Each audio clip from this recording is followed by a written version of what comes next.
When I first saw the cottage, I thought it was beautiful. It had a red-tiled roof with terracotta pots, filled with flowering vines cascading down the walls. We walked hand in hand towards the entrance, her blonde pigtails bouncing as she skipped ahead of me. "Of course not. I'm not a baby," I replied, even though I really was a baby. The door creaked open and we stepped inside. The air inside was heavy and stagnant, smelling of damp earth and decaying wood. As we walked further into the cottage, dust motes danced in the shafts of sunlight that slanted through gaps in the boarded-up windows.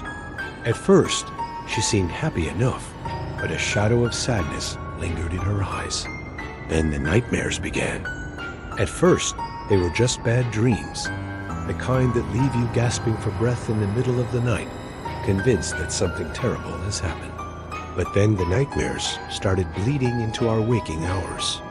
All she wanted to do was read old newspaper clippings and talk to the villagers who'd known Mary, but I couldn't think of any way to pull her back from the brink.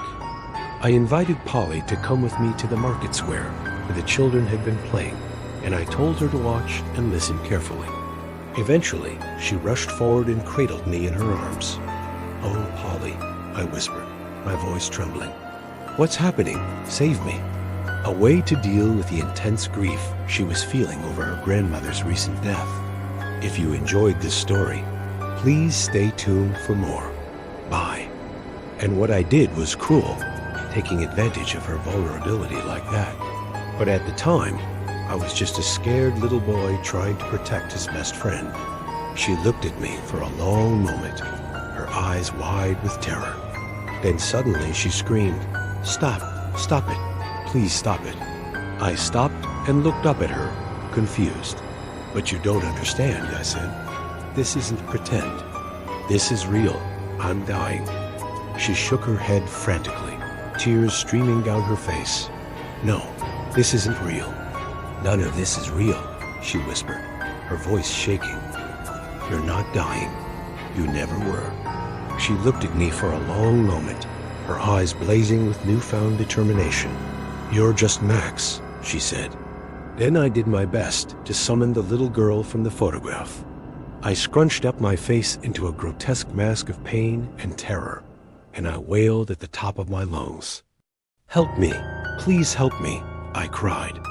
I fell to my knees and pounded the cobblestones with my fists until my knuckles were raw and bleeding. "Save me, please." Then I did something else.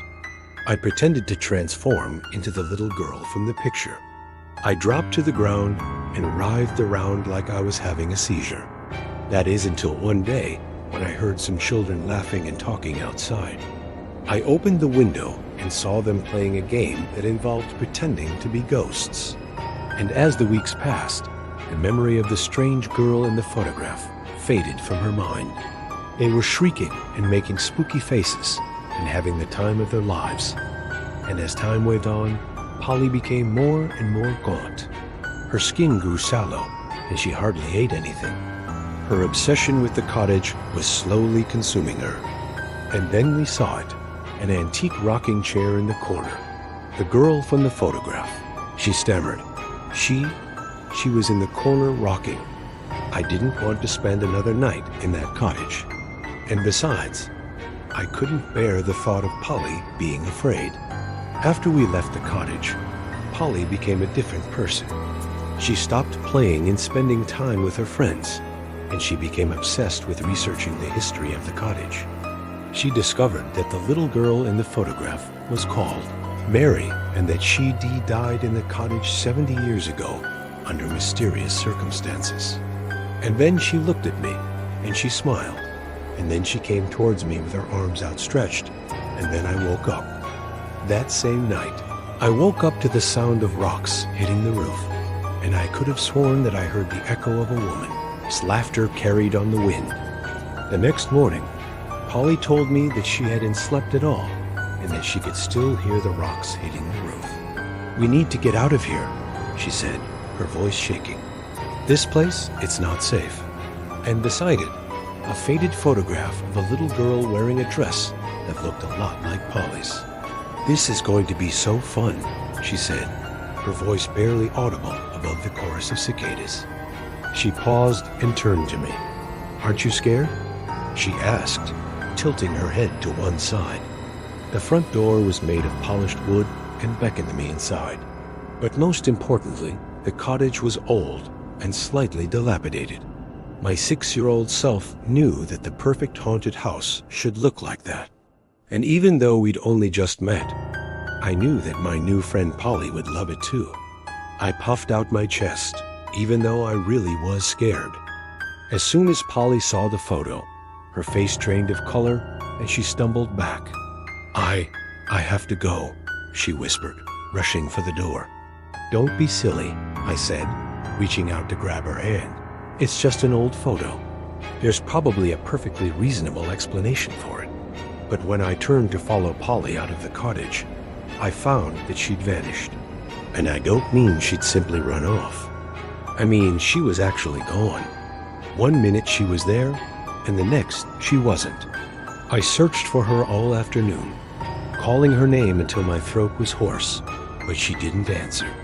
When I finally found her, she was curled up beneath the old banyan tree at the edge of the village, fast asleep.